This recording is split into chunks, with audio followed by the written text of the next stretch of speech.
Bollywood beauty Sushmita Sen ఎప్పుడూ personal విషయాలతోనే వార్తలలో నిలుస్తుంటుంది. హిందీలో అనేక సినిమాల్లో నటించి స్టార్డమ్ అందుకున్న ఈ బ్యూటీ రియల్ లైఫ్లో మాత్రం చాలా మందితో బ్రేకప్ చేసిందని అంటుంటారు. కానీ సుష్మితా జీవితంలో ఏ ప్రేమ కూడా పెళ్లి వరకు చేరుకోలేదు. ప్రస్తుతం ఈ హీరోయిన్ వయస్సు 48 సంవత్సరాలు. కానీ ఇప్పటికీ లవ్, బ్రేకప్ అంటూ నిత్యం ఏదో ఒక వార్తలో హల్చల్ చేస్తూ ఉంటుంది. ఈ బ్యూటీ ఇప్పటి వరకు ఎవరిని కూడా తన జీవిత భాగస్వామిగా అంగీకరించలేకపోయింది. కొన్నాళ్ల క్రితం ఐపీఎల్ మాజీ చైర్మన్ లలిత్ మోదీతో ప్రేమలో ఉన్నప్పటికీ కొద్ది రోజులకే విడిపోయారు. ఇక తన మాజీ బాయ్ ఫ్రెండ్ మోడల్ రోహ్మన్ షాతో ఎప్పుడూ బాలీవుడ్ ఈవెంట్స్, పార్టీలలో కనిపిస్తుంది. సుష్మితా జీవితంలో స్పెషల్ ఈవెంట్స్, పార్టీస్ అయితే రోహ్మన్ ఖచ్చితంగా ఉండాల్సిందే. కానీ వీరిద్దరి ప్రేమ పెళ్లి వరకు చేరలేదు. తాజాగా తన లైఫ్ గురించి ఆసక్తికర విషయాలు బయటపెట్టింది సుష్మిత. తాను ఇప్పటికీ సింగిల్ అంటూ అసలు విషయం చెప్పేసింది.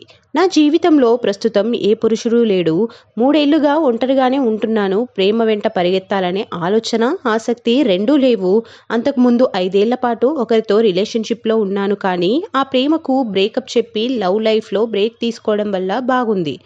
ఇప్పుడు ఒకవేళ నేను పెళ్లి చేసుకోవాలనుకుంటున్నాను అని చెబితే నా పిల్లలు అస్సలు ఒప్పుకోరు. ఫలానా అబ్బాయిని పెళ్లి చేసుకుంటే ఎలా ఉంటుంది అని అడిగితే నా పెద్ద కూతురు వద్దు అంటోంది.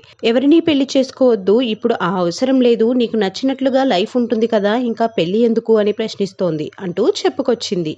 సుష్మితా సేన్ చాలా కాలంగా మోడల్ రోహ్మన్తో డేటింగ్లో ఉంది. కానీ వీరిద్దరూ 2021న విడిపోయారు. అయితే చాలాసార్లు పార్టీస్, ఈవెంట్లలో వీరిద్దరూ కలిసి కనిపిస్తుంటారు. సుష్మిత ఇప్పటి వరకు ఎవరినీ పెళ్లి చేసుకోలేదు. కానీ 2000వ సంవత్సరంలో రెనీని దత్తత తీసుకుంది. ఆ తర్వాత 2010లో అలీసాను దత్తత తీసుకుంది. సుష్మిత చివరగా Arya Antim war web series లో కనిపించింది. ప్రస్తుతం ఈ సిరీస్ హాట్ స్టార్ లో స్ట్రీమింగ్ అవుతోంది.